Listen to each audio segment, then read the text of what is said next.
All right, good evening, everyone. Thank you for joining us for the Fall 2022 Fellow in Focus lecture at the Science History Institute. For those of you who don't know me, I'm Charlotte Abney Solomon. I'm the Associate Director of the Beckman Center for the History of Chemistry here at the Institute. And I'd like to extend a warm welcome to all of you here in the audience this evening, as well as to those who will be watching this in the future online.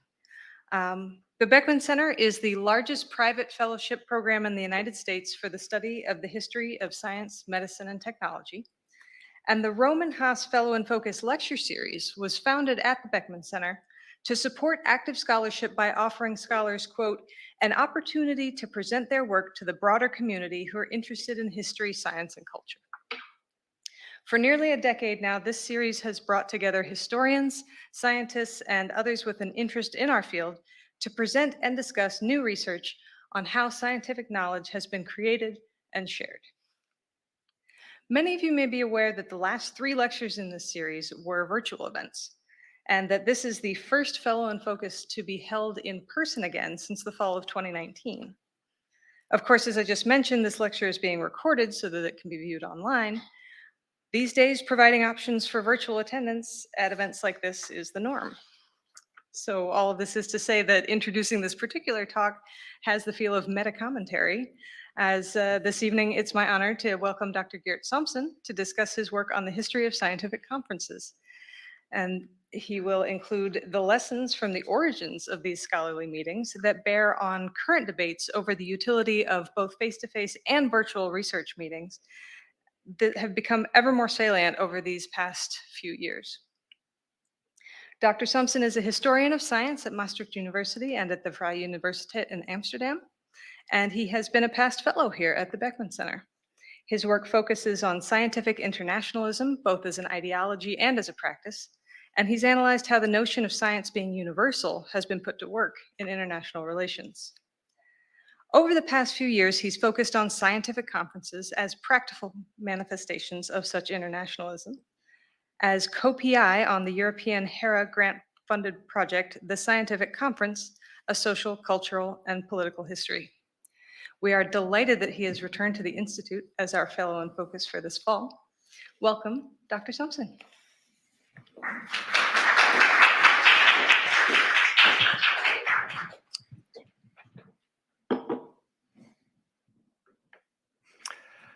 Well, thank you very much, Dr. Abney. It's a pleasure and an honor to be here and to be speaking about the project that I've been involved in for the last few years. It's very nice to be back, indeed, at the Beckman Center and the Chemical Heritage Foundation, as we used to know it. It's also an honor to be sharing this evening with another major event that I cannot ignore, of course. Fortunately, it's not going to be the decisive game in the World Series, otherwise the competition might just be too large. And I was told that the game tonight starts at 8:03, so we have exactly 3 minutes to make it from here to a screen nearby.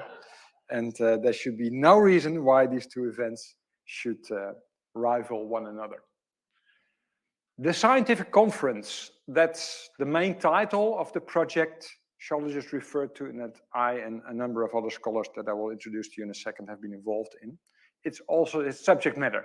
So we looked at the history of the scientific conference as a phenomenon, not a stage on which really important things take place, but as a social form in itself. And we particularly look at international scientific conference. That's our restriction. I will drop that here and there, but I will remind you of it if necessary.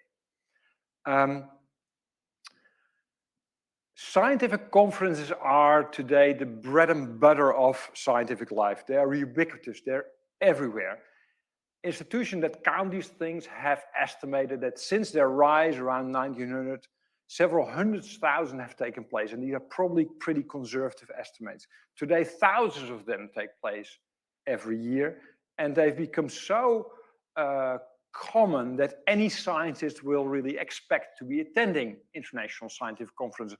Doing a career in any science means that you'll expect to be taking part in conferences. That's what part of being a scientist is. Still, for all their ubiquity, conferences have barely been studied by people who study science, historians of science, but also sociologists, anthropologists of science. Only very few of them have really looked at scientific conferences as important forms of communication and interaction. And part of the reason is probably their ubiquity itself. They are so omnipresent that they are often taken for granted as something that just exists. Not taken for granted, as I mistyped here, so taken for granted. Now, if conferences have been taken for granted by scholars for a long time, maybe by scientists themselves, this changed dramatically a couple of years ago. In the spring of 2020, you might remember, the world was hit by a virus, the coronavirus, and one of the consequences of that pandemic was that almost all large and also not so large scientific conferences, national or international, were suspended. They were either cancelled or they were quickly moved online to electronic platforms such as the now ubiquitous Zoom, Microsoft Teams, but also more specialized platforms such as Gather, where you can actually go to different rooms and sit around tables like we sit today here, but then in a virtual environment, etc. This was a huge blow to the conference phenomenon. It quickly stopped. Actually, our project on the history of conferences had just started, and one of our team members, Georgiana Kotz, who is also here, was just here at the Science History Institute studying the archives of particular conference, organizing organizations. She was also going to attend a major meeting of the American Chemical Society, then planned in Philadelphia in March 2020. Well, you can only guess what happened to that. That was suspended too. No such thing really happened. Still, initially, the move online met with quite a lot of enthusiasm among scientists, especially those scientists who felt that this move was long overdue, that conferencing should tone down anyway for various reasons, and that all the traveling was maybe a little bit too much. So initially, when you look at the journal Nature, for example, which of course always runs editorials and opinion pieces, there was a lot of enthusiasm about the move online and the switch to having online conferences. And there were good reasons for that. First of all, online conferences can be much more inclusive, especially potential participants from low-income countries who cannot afford to travel could now just hook on and participate online. The same is true for people with childcare rearing responsibilities at home, for whom conferences are always a problem. They can do this now much more easily because the conference room is right next to the baby room, so to speak. But also, for example, people with disabilities find it much easier now to be part of a conference. And apart from the inclusivity, of course, another reason was climate change and the carbon footprint that virtual conferences have much lower, of course, than physical conferences. You should remind yourself that in any sort of regular science, say neuroscience, for example, there are annual meetings that easily attract 10,000 people, most of whom fly in by jet plane. So you can just imagine how many planes need to line up to just create one conference. And the estimates are that the carbon footprint of the average scientists is of the same order of magnitude, at least, as that of an average American family. So there's a huge carbon footprint there. That would be much reduced if we would just meet online. Now, 2020 went by and 2021 went by, and this initial enthusiasm was waning at least a little bit. People start to develop second thoughts about the online alternative. For example, a lot of potential attendants, postdocs, industrial chemists, for example, stopped going to online conferences because they just didn't meet their needs. They like to go to conferences to network, to establish relations of trust, and that just seemed to be much more difficult in an online setting where you have to interact by looking at a screen. Also, when conferences resumed again this year, often took on hybrid forms that also did not meet with universal enthusiasm, and a lot of participants complained about the fact that they had to pay high attendance fees to then gather and look at the screen of somebody somewhere else in the world, zooming in and giving a plenary talk that they could have watched at home. So the initial online enthusiasm gave way to a bit of Zoom fatigue. And it was clear that the sort of interactions that Zoom and MS Teams, etc., afforded were just not the same thing as meeting in person. And so the whole COVID situation conjured up a number of questions that we, as historical researchers, had already been asking and been a little bit aware of, but that acquired now a lot more pertinency with the experience of not being able to physically meet again. Something was missing from online meetings that you would get in a physical meeting. But what exactly is that? Many scientists had trouble particularly formulating that. What happens actually in physical encounters that cannot be replicated so easily on screen, let alone in verbal communication through spoken or printed or written words? Why is it actually that conferences have such a massive presence in science? They're a major communication form, and yet we know historically, of course, that science has long done without it. Charles Darwin never attended a conference, neither did Antoine Lavoisier. Maybe an academy meeting with a few people, but not the sort of massive conference that we know today. Still, no one will doubt that their contributions to science were significant. So apparently it is possible to practice science without conferences.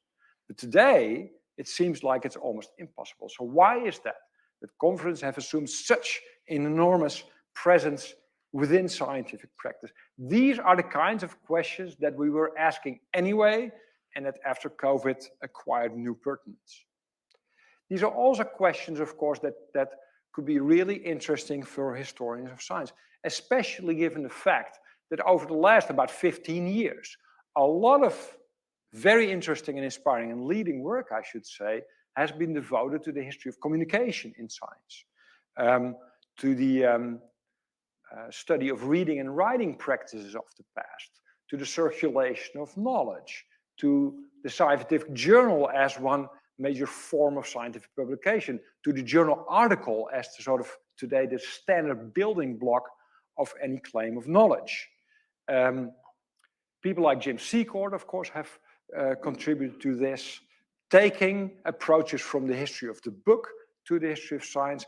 Adrian Johns, Eileen Five, who studied the rise of scientific journal, Alex Cesar, also looking at journal articles as building blocks of knowledge. So we have had a lot of sensitivity really to issues of communication in science. At the same time, historians of science have long been aware of the importance of face-to-face interaction in science, that exchanging words is often not enough, that you need, that a lot of knowledge that is being transferred is tacit knowledge, and that often non-verbal and bodily forms of communication are very important in scientific practice. And yet, and Stephen Shapin, of course, is a leading light, I think, in creating this sort of sensibility to the study of science of the past. And yet, those events which see massive face-to-face interaction, really bundles of bodies together interacting between scientists, conferences, have not yet received much attention in the historical study of science.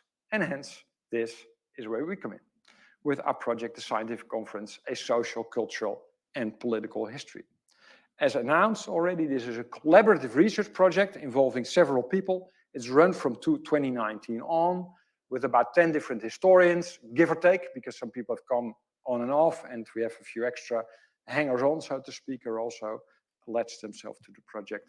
It's been sponsored by HERA, that's my Dutch pronunciation of this abbreviation, and you can see the bottom right angle what it means. It's an EU funding agency, but we've also had some associate partners outside of Europe, and one of them is the Science History Institute.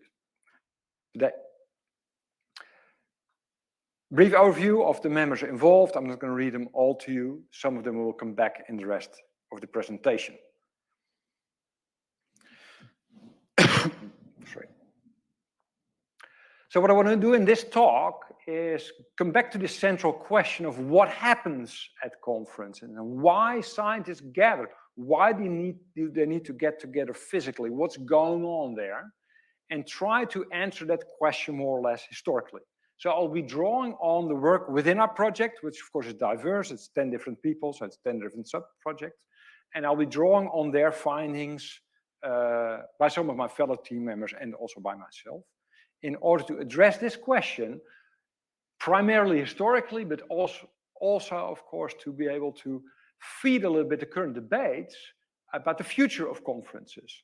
Because now that Corona is more or less over, well, it's not over, of course, but we act like it's over, the future of conferences also in science is still very much on the cards, and we don't know where it's going.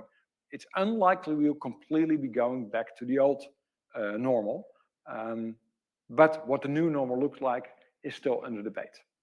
Very lively and interesting debate, I think, and we'd like to contribute to that by sharing our historical knowledge. So 3 bundles of answer to the question, why gather? That's what I want to be discussing in this talk. By the way, maybe I should say at the outset, I really don't mind being interrupted. So if there's any questions or comments that come up during the talk, please feel free to raise your hands. I think our sound technicians can handle it and make sure that this is also, your remarks are recorded for posterity. So don't hesitate. Of course, there will be a Q&A afterwards as well.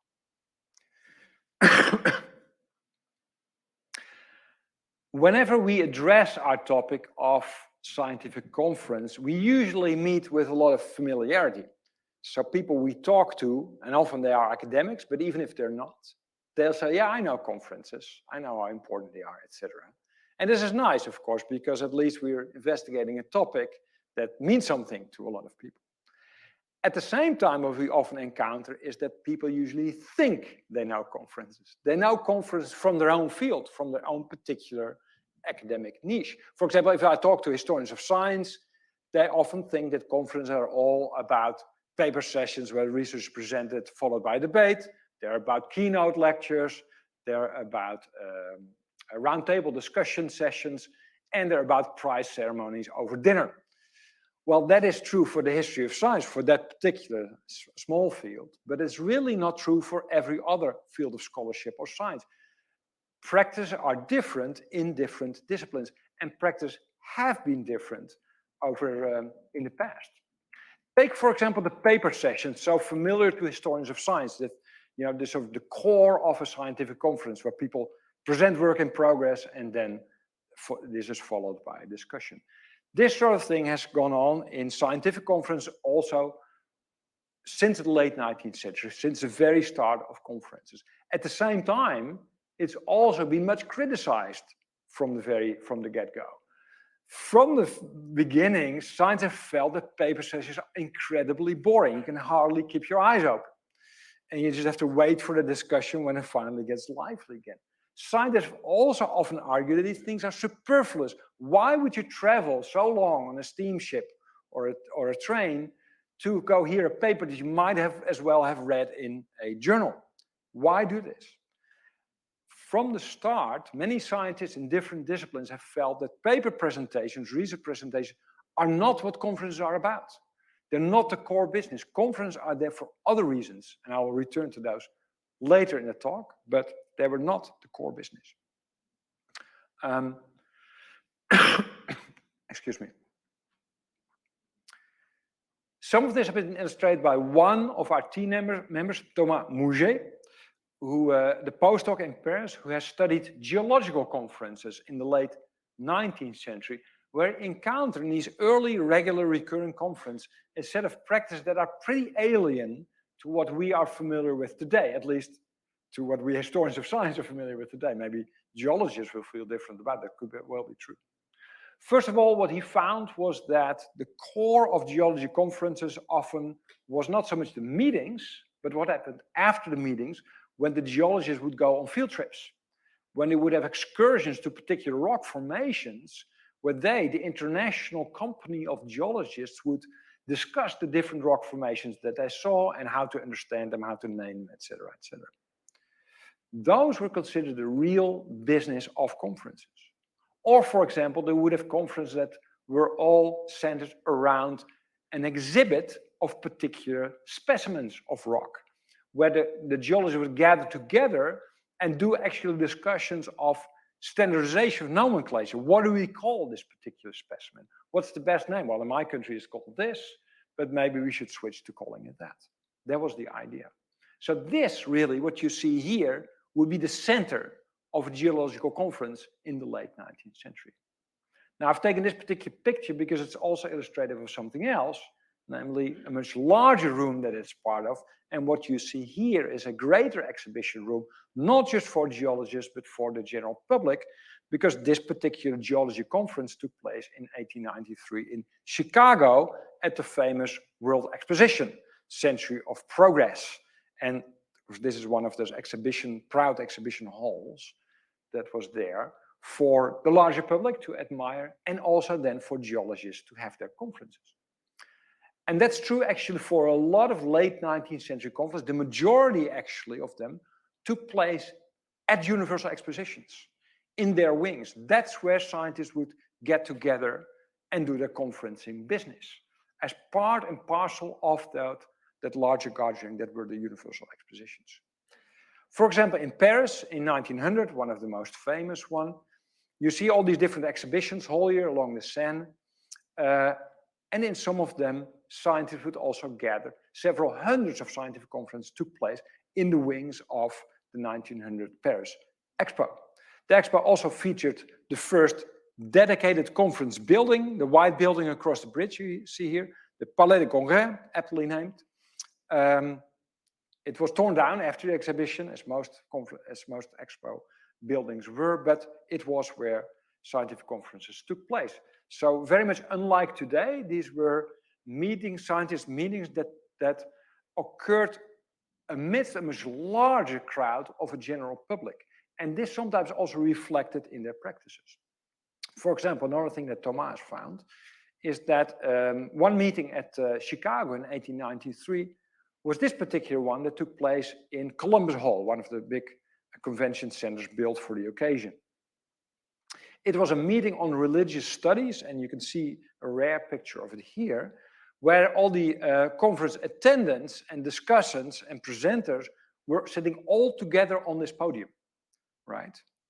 But they didn't actually populate that podium immediately. What happened at the beginning of the session was that the entire Columbus Hall would fill up with a general public of lookers-on, of Expo visitors who would also want to look at the conference as if it was an exhibition piece. The conference attendants would then show up and make their way through the audience as Moses through the Red Sea, parting all the people and climbing their way onto the podium, and then do their conferencing business on the podium while being watched by the Expo audience. A lot of them didn't particularly like it, being so exposed to the larger audience, but that is what was going on. That was the idea, that conferences should be public events, and the general public, who also went there for entertainment and show, should be able to watch their scientists do it. Here's another great expo, the 1904 exhibition in St. Louis at the centenary of the Louisiana Purchase. This is the opening, actually, but within the wings of the St. Louis Conference, there was a gigantic congress taking place called the International Congress of Arts and Science. The Harvard psychologist of German origins, Hugo Münsterberg, was the leading figure behind this. And what he wanted to do there is not having hundreds of separate conferences like you had in Paris 4 years earlier, but have an integrated, gigantic congress where all the sciences and humanities would have their meetings and would speak to one another. So the participation was also much more elite. It would only get the most representative people per discipline, and they should get together and debate amongst themselves and between themselves. That was the entire idea. So again, what you see here is a format of conferencing that's quite unfamiliar to what we have today, but that was still very much a possibility in the early days when the forms that we are used to today weren't so much set yet.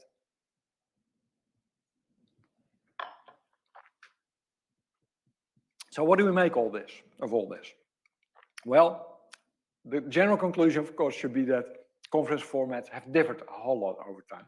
And I would argue they still differ among fields. We usually are familiar with the ones in our own field, but if you look across the sciences, conferences are just not the same thing everywhere. And it's interesting, actually, as I've done once or twice, to visit a conference in another field to see how different really these practices are or can be. One way, I think, in one way we already know this, and that is because we are equipped with a vocabulary, a number of words about conferences that's actually quite diverse.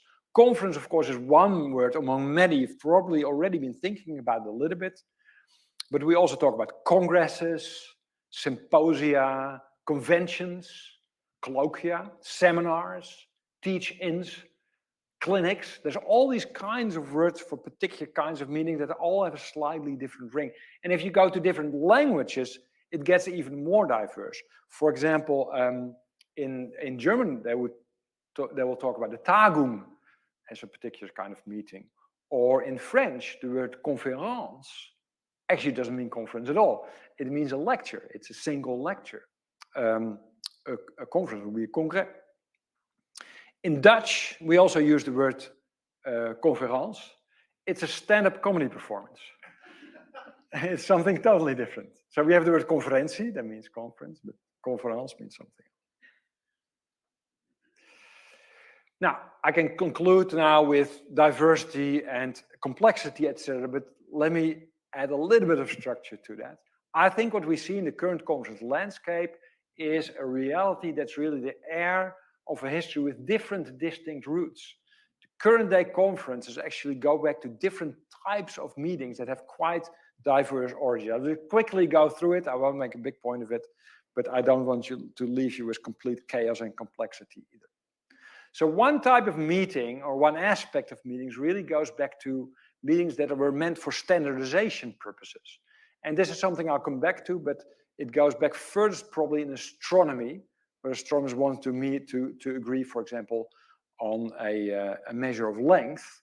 And the first conference ever, is often claimed, took place in 1798 in the German lands to try to come to some sort of standardization there.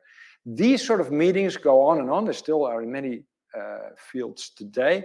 I would say they have as their original format is derived from diplomatic meetings, where parties come together and negotiate, often behind closed doors, until they've reached consensus and a treaty. So that's the format there, the diplomatic meeting, or the political conference, like, say, the Congress of Vienna, something like that.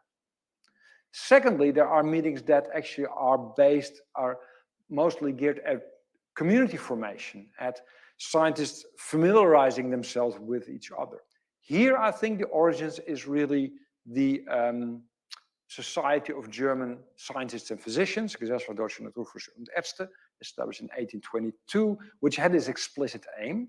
And the meeting format was quite different. It was much larger and more inclusive. There was a big social program. There was lots of eating and drinking and singing of songs going on, all to make people familiar with each other. And this is also, I think, one of the roots of current and later scientific conferences. Finally, a route that we're maybe a little bit less familiar with. In mid-19th century, a lot of international political movements sprang up.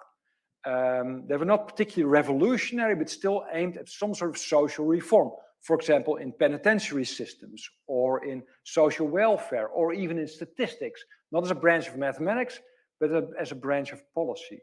These sort of meetings were a little bit like party conventions, and they actually often predate scientific conferences. So you get conferences in chemistry only regularly in the 1890s, in physics, I think really only into interwar period. So quite late actually, but in social reform and social science, you get them much earlier in the 19th century. So conferences actually don't start in the natural sciences, but derive from there. And this again is a different meeting format. So no wonder that we're stuck with all these different formats. We're dealing with different roots here that conferences come from. Okay, I'm going to close the chapter of forms of gathering and address our question of what happens at conferences differently again. Why is it that scientists like to meet physically? What goes on there that cannot be done in verbal communication?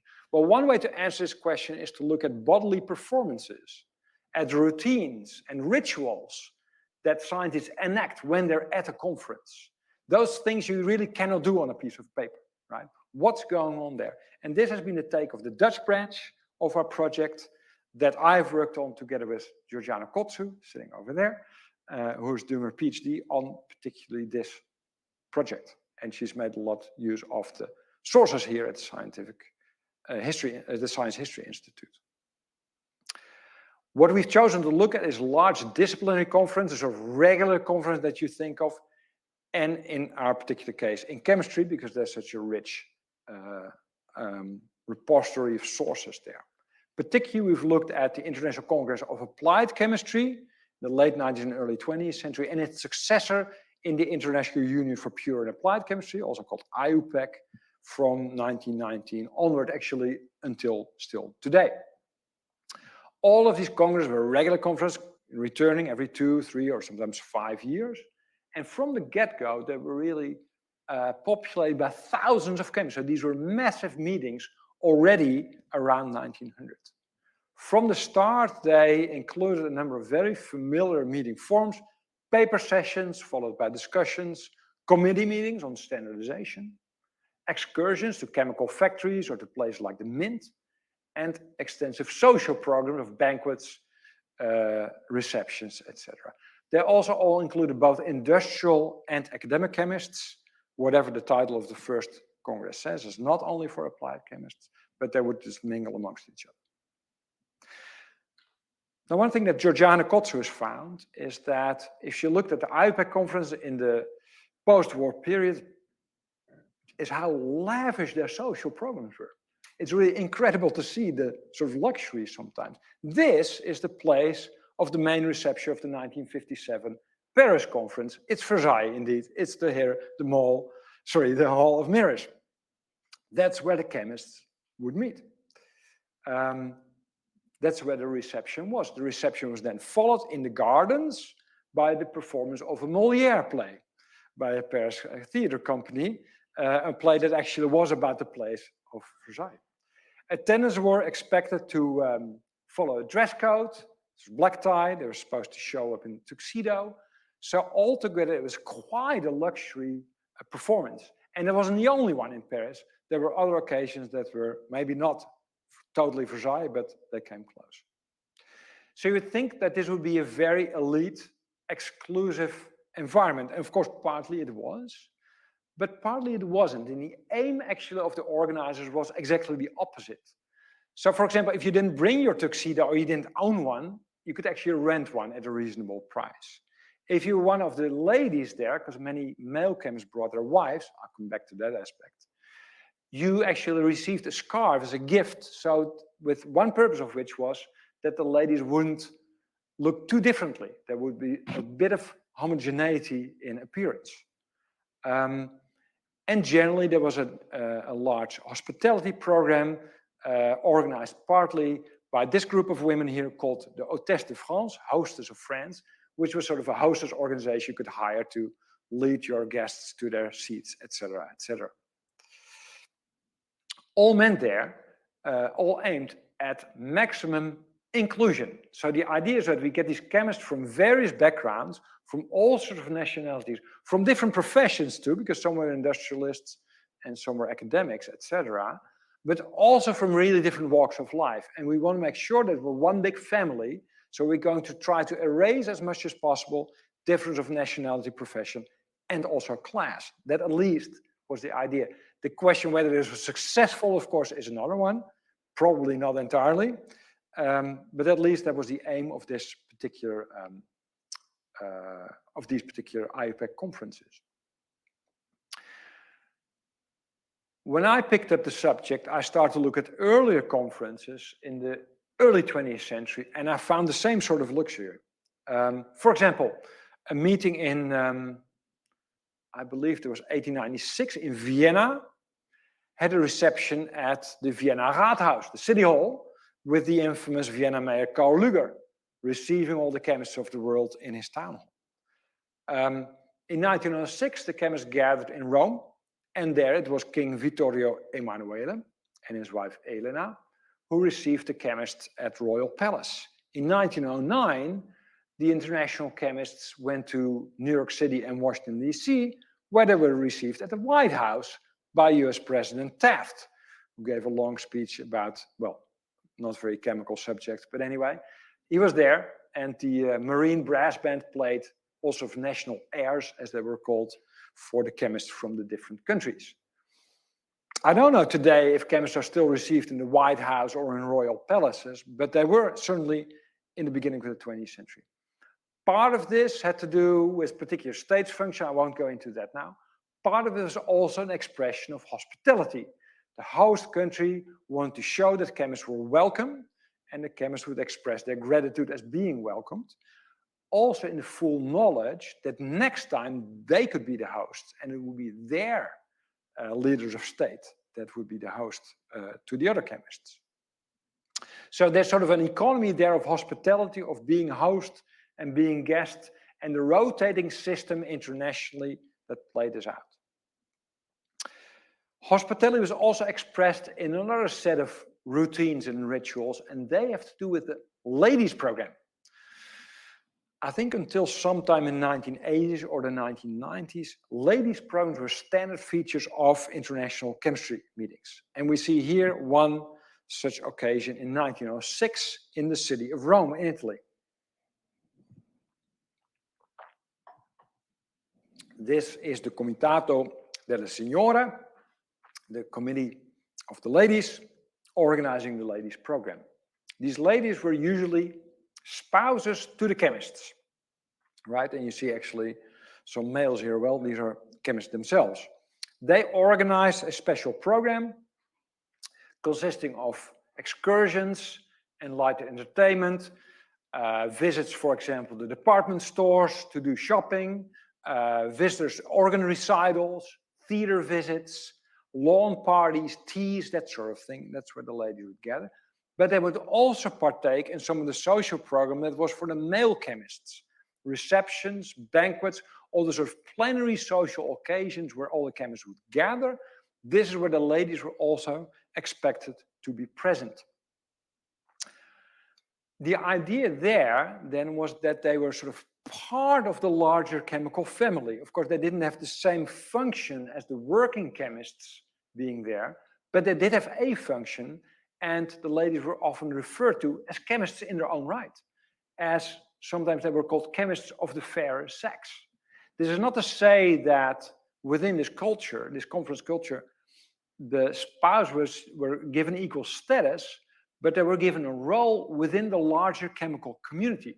And that role was one of hospitality and sort of social lubricant, really. If you look at the way in which reports talked about the big social occasions, the receptions, the banquets, etc., the ladies were often talked about in much the same way as the other luxuries of the banquet. The great food, the fantastic drinks, and the beautiful ladies. That's the sort of discourse you get, right? So the implication there is that their function is to make this a happy, jolly occasion for chemists to bond amongst each other. Now, you may think of that whatever you want and whether it was successful or not. Of course, it left some questions open to particular members of the chemical community who would have to deal with that same situation. Because what if you're a lady and a practicing chemist yourself? Would you take part in the ladies' program or not? Or should you bring your husband, for example, who takes part in the ladies' program? All these questions were never really asked, were certainly not answered, but it was totally clear that the entire setup of these conferences was not for them, right? It was under the assumption that chemists were male and that their spouses were female. And so the same social program that aimed to bond chemists and to create a cohesion within the chemist community, actually also did the opposite.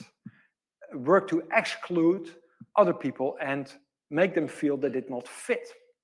Now, this is certainly true for female chemists at the time, and they were certainly there. It may also be true for those less familiar with the sort of pastimes that filled up the social program, like theater visits or cocktail parties. What if these events, what if you come from a culture where these events are not so much recognizable and acceptable to you, but rather alienating? Then that same social program that's meant to bond chemists would actually exclude some as well. So that's one of the wanted and unwanted functions, I think, of this particular set of routines and rituals, which was predicated on the assumption, of a culture that's largely male, Western, and middle class. Another famous conference ritual, and we might even have one here ourselves tonight, who knows? The toast. Chemistry conferences were full of toasts, so many that often a designated toastmaster was appointed to manage all the different toasts, because people raised their glass in gratefulness to the organizers, and the organizer would respond with another toast where they said this or that, and somebody would respond to that over and over and over again. But what's most important here is that what was often expressed was statements of gratitude to the hosts and also to the guests for showing up, etc., having to do with this rotating host function that I just described. But there were also a lot of toasts made out to, for example, chemistry itself, or even to the Congress itself. So what we see here is a collective, a community that's basically cheering on itself, that's celebrating its own existence. The community is cherishing the fact that it exists, and the toasts say, we're here together and it's wonderful. That's kind of what they say, right? Something like that also comes out in the plenary speeches that accompany the openings, the closings, and many plenary sessions.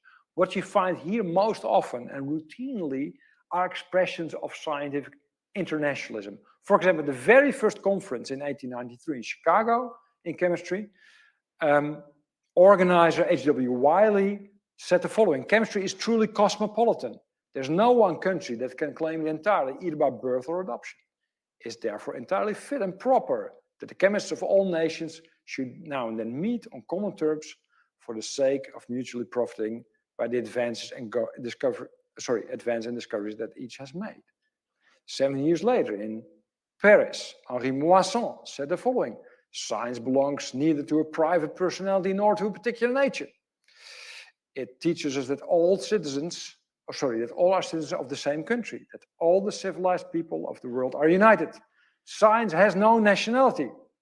It's as well German, English, Italian, Russian, Japanese, as French.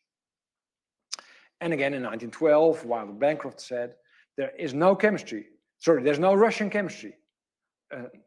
There's no German chemistry, no Russian chemistry, no Japanese chemistry, no American chemistry. There is one universal chemistry. The psychology of the Orient and Levant may differ materially from that of the Occident, owing to the intellectual and moral differences in the peoples. But the chemistry of India and that of the United States are identical, because they're based on the same uniform natural laws. Now we wonder what's going on here in these expressions. Are these philosophical statements about the universal nature of science? Well, perhaps they are. But what's important here is to look at such statements as speech acts, because they're very much defined by the environment in which they take place. And the environment where they take place is where all the international chemists are gathered and where this is being acknowledged. Like we are here together with chemists of different nations, and we all belong together. That's basically what we do. There are words of welcome. In these same speeches, there's often also references to things like friendship and love, even among chemists. And I won't read out all the quotes to you, but you can see here the same Wiley is referring to his chemists as brother chemists. Moissan here is talking about the meeting of old friends and making of new friends. And here Marcelin Bercelot Berthelot, speaking in 1900, says the true law of human interests is not a law of struggle and selfishness, but a law of love. This is how the science that brings us together today in this forum proclaims, as the final goal of its teachings, universal solidarity and fraternity. So science is all about love, is what he says here. Now again, why is this? Why do these chemists make such pronouncements? What is being performed in these speech acts? In order to understand that, we went back to the work of Émile Durkheim, the famous French sociologist, who actually at the very same time made studies of gatherings, in his case, religious gatherings. And he wondered what's going on there when people uniting for the religion, express something about sacred objects in their community. What he found for religious community is that basically in those gatherings, they celebrated themselves. They pressed upon the individuals present there that they're a member of something larger than themselves, of this community, of this collective, and that the collective is oriented toward a higher goal, something that's important than anybody's individual interests, a sacred goal, really. And Durkheim said, what I found for religious gatherings is actually equally true for secular gatherings. And he mentions here, and I won't read the entire quote to you, political meetings or trade union gatherings. Now, we might add to that list scientific conferences, because a lot of what we find in these chemistry meetings is that the pursuit of chemistry is being portrayed as sacred and as something that binds everybody together. These expressions of friendship are not based on liking one another, but in sharing this goal and this dedication to the pursuit of chemical knowledge.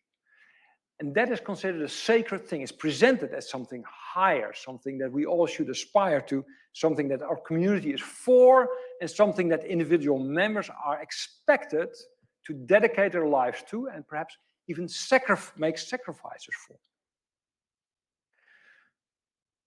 I want to suggest one function of that is related to the sort of work that chemists actually, of course, the time we're looking at it, most chemists at those conferences were paid to do their job, but not their entire job. There's a lot of work still within the profession of chemistry that was largely voluntary. For example, working for setting up and running an international conference.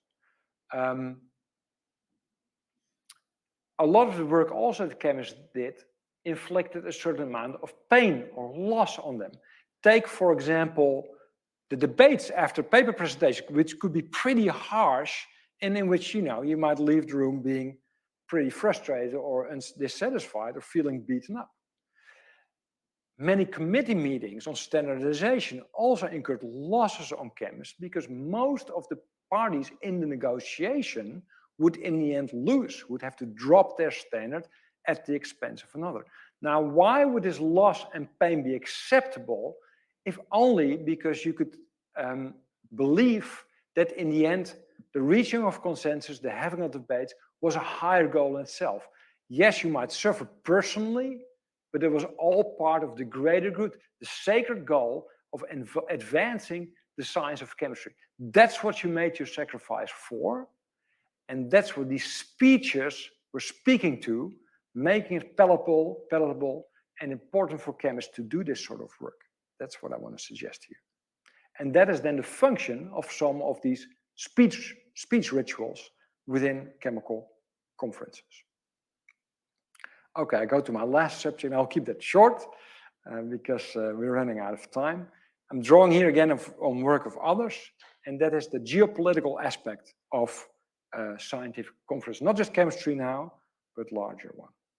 So far, we've talked about scientific conference from the point of view of the scientists, but there are other people involved, larger organizations, institutions, etc. And this has been the subject of some other members of our project team, Jessica Reinisch in London, Sven Wittmann and Jenny Beckman in Sweden. And what they have looked at is not so much disciplinary conference like the chemistry ones, but larger ones, very elite conferences involving people from different scientific backgrounds, organized by international institutions.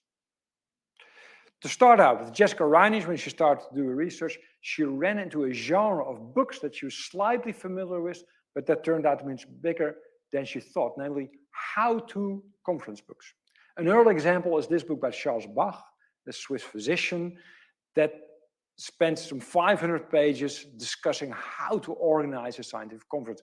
And he comes up, for example, with the badge system, which was new back then. But Jessica also found a lot of post-World War I books and articles on how to organize conferences, and these often came out of the League of Nations. And after World War II, they come out of UNESCO. So these international organizations use conferences as what they would call a technique for international relations, for making people get along with each other and establish peace in the world, really. That was the whole idea. For the League and for UNESCO, conferences were a technique, a method for forging international relations that was advanced particularly by those international organizations, such as the League and UNESCO, and later also others. Now, the how-to books in detail tell you how to organize a conference, how to set it up, how to involve people, what to do at the conference, etc.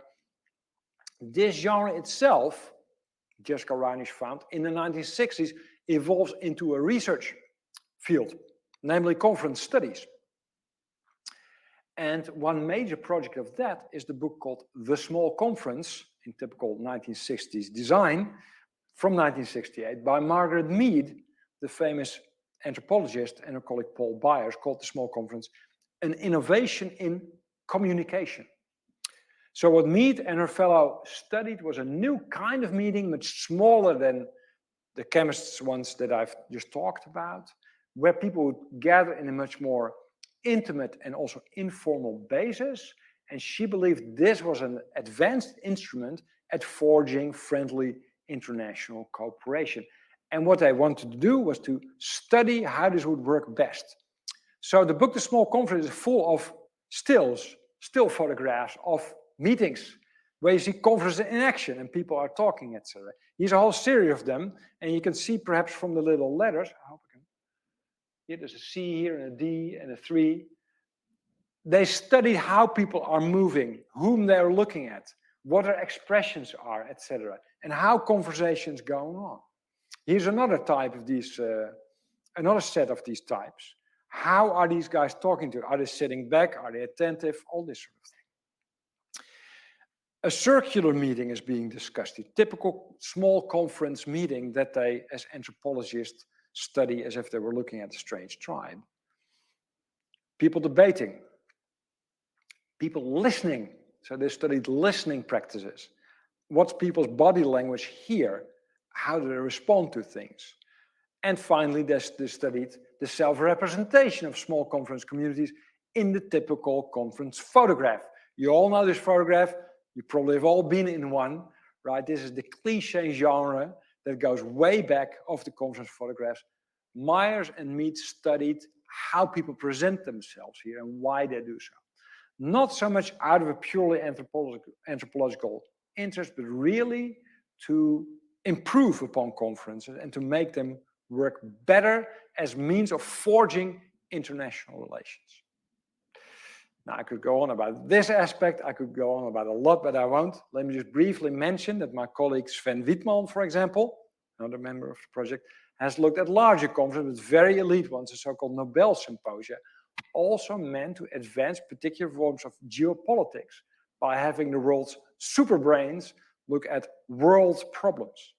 Jenny Beckman has looked at how different organizations are created for this purpose in a landscape full of international organizations, heavily populated in the 1970s and 60s.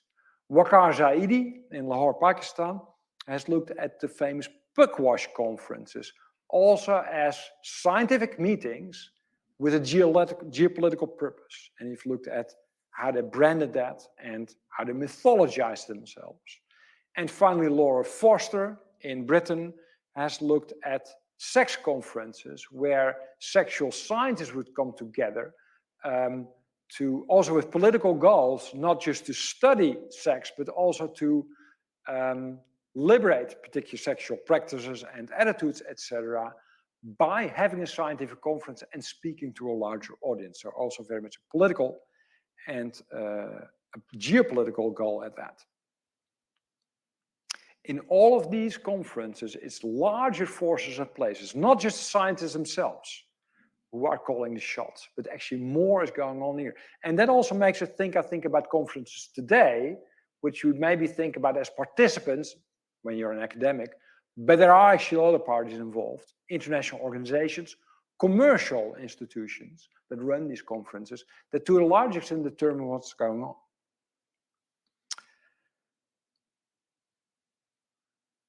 And so I come to the end, finally, of a very roving overview of the sort of things we found among different categories. But my question has always been, what's going on in the conference, right? Historically.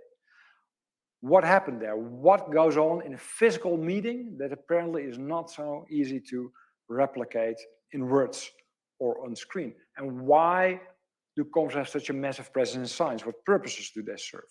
What goals do they aim at? We've looked at a couple of different answers. We've seen that, first of all, conferences have had a variety of formats with very different goals. But we've also looked at the sort of bodily interaction that took place in conference rituals and routines, and what's happening there that is really impossible to do on a piece of paper.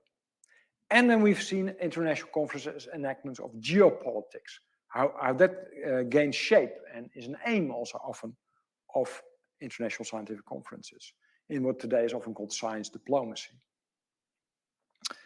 That's what we've seen. But I promised, at least in the title of the talk, that we would also reflect on the future now that the future of conferencing is so much open.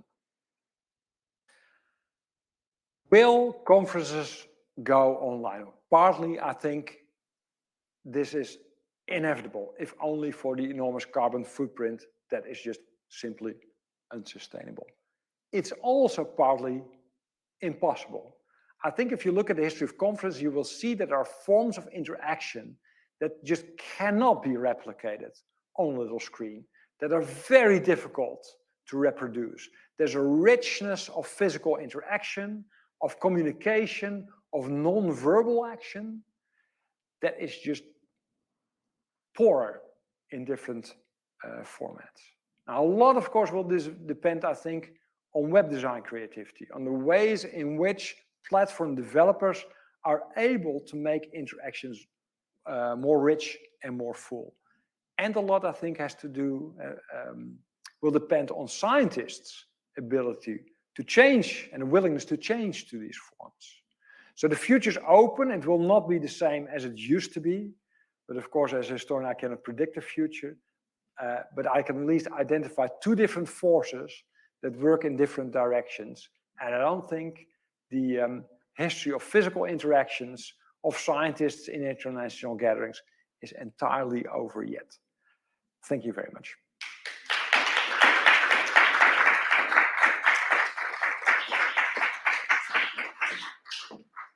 All right, thank you very much. It's fascinating. I know I have a lot of questions following after that. However, we have maybe 5 minutes for Q&A. Right. So we do have time for a few questions. So if anyone has a question or comment for Dr. Somsen, you can just raise your hand and we'll bring the microphone to you.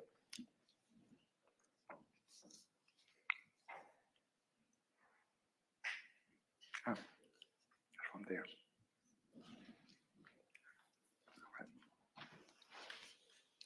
Thanks so much for this talk. This has been really interesting. I am curious to know more about the funding structures for these things. I mean, these lavish banquets. What were the funding structures, and did they change over time? Very good question. One that reminds me of another huge dimension I haven't addressed yet. It was difficult enough to cram all these things into a 45-minute talk. I'm not been entirely successful. This is another one. It's a good question. I think today, at least in our field, and that's where we come from, at least in historian of science, we're used to sort of funding your own way a little bit, and organizations that depend on membership contributions, etc., That's really not true for every science, right? So sometimes there's also a big contribution made by industry, for example, or by the state. And if we look, for example, at chemistry conference in the early 20th century, there's a lot of state interest and industrial interest there. So one of the main functions of conference, for example, was to come to standardizations on, say, not just nomenclature and atomic weights, etc., or even that could be a commercial interest, but also measurement methods, quality control methods, and that sort of thing. And countries and their industries were very interested in establishing these standards so as to advance international trade. So they would pour money into this. So states would contribute, and well, the very first chemistry conference I've been studying, or the second I should say, which took place in Brussels, was completely financed by the Belgian and French sugar and alcohol industries, because they wanted the chemists to meet and to negotiate out standards.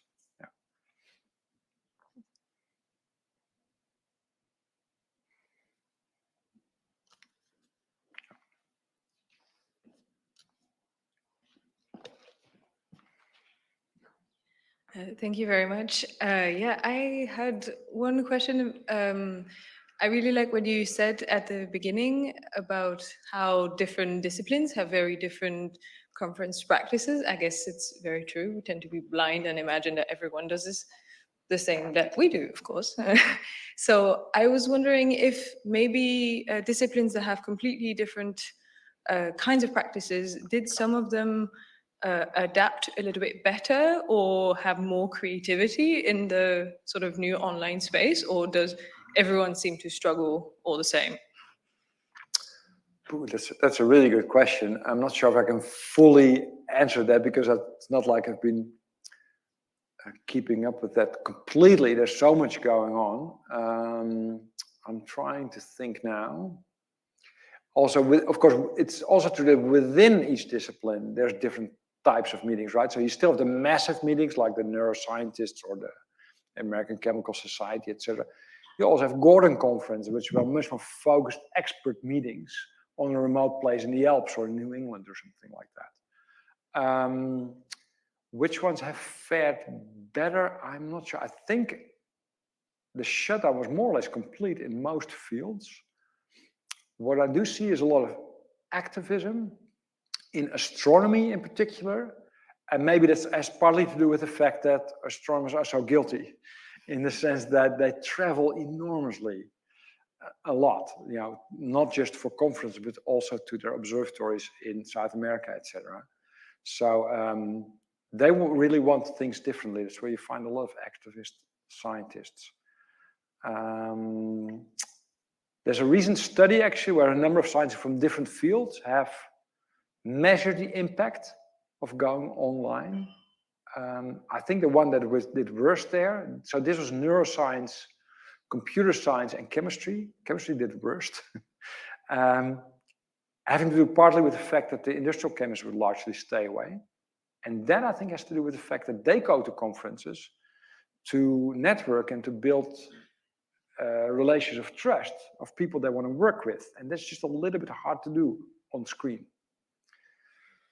That's a little bit of an answer, perhaps, but no more than that. All right, I think we have time for one more question.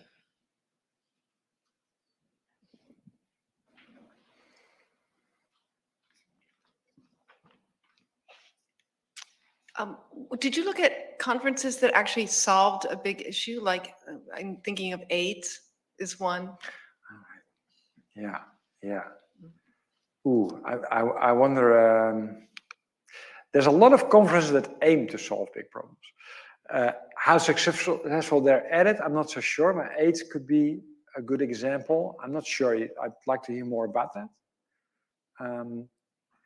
What we were struck by was the pretense sometimes. For example, these Nobel symposia that take place in Sweden from the 1960s onwards, they really aim to solve world problems by, you know, getting a number of Nobel laureates and Pablo Picasso together and sitting and debating it out somehow. The pretense is quite large there.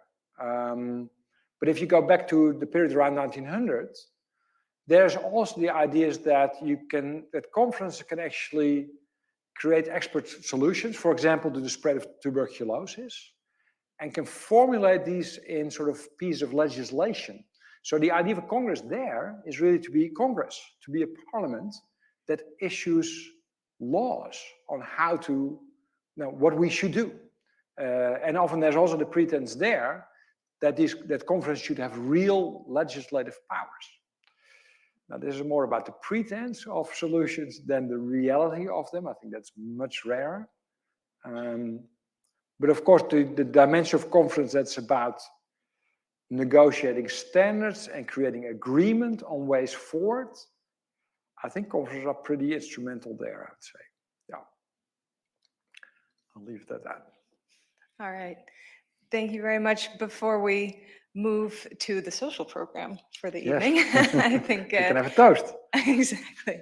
I'd like to thank you all for coming. Those of you here who are here this evening, thank you all for watching. Those of you who are watching later, and most of all, thank you so much, Dr. Somsen, for this talk and for being with us tonight. You're very welcome. Thank you very much.